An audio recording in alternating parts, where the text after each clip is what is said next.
आज गंगाखेड तालुक्यातल्या G7 sugar लिमिटेडवरती Gangakhed आणि या परिसरातल्या ऊस उत्पादक शेतकऱ्यांनी एकत्र येऊन या हंगामामधली पहिली उचल 3,000 रुपये आणि अंतिम 4,000 पर्यंतचा भाव आम्हाला मिळाला पाहिजे या मागण्यासाठीचं सनदशीर निवेदन या कारखान्याच्या प्रशासनाला दिलेलं आहे।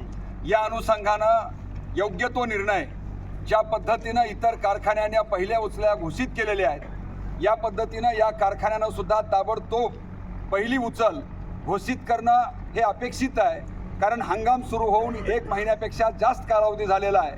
नियमाप्रमाणे पहिलं बिल अदा करणं हे सुद्धा गरजेचं असताना अद्याप झालेलं नाही आहे। तेव्हा आम्ही विनंती करतो आहे की आपण ताबडतोब पहिली उचल 3,000ची घोषणा करून पहिलं बिल अदा करावं, अन्यथा 15 तारखेला संबंध या कारखान्यांच्या विरोधामधलं रस्ता रोको आंदोलन मोठ्या प्रमाणामध्ये गंगाखेड या ठिकाणी आयोजित करण्यात आलेलं आहे। तरी या परिसरातल्या हजारो शेतकऱ्यांनी या आंदोलनामध्ये सहभागी होण्याचं आव्हान या ठिकाणी आम्ही सगळी शेतकरी एकजूट आपणास करत आहे। शेतकरी एकजुटीचा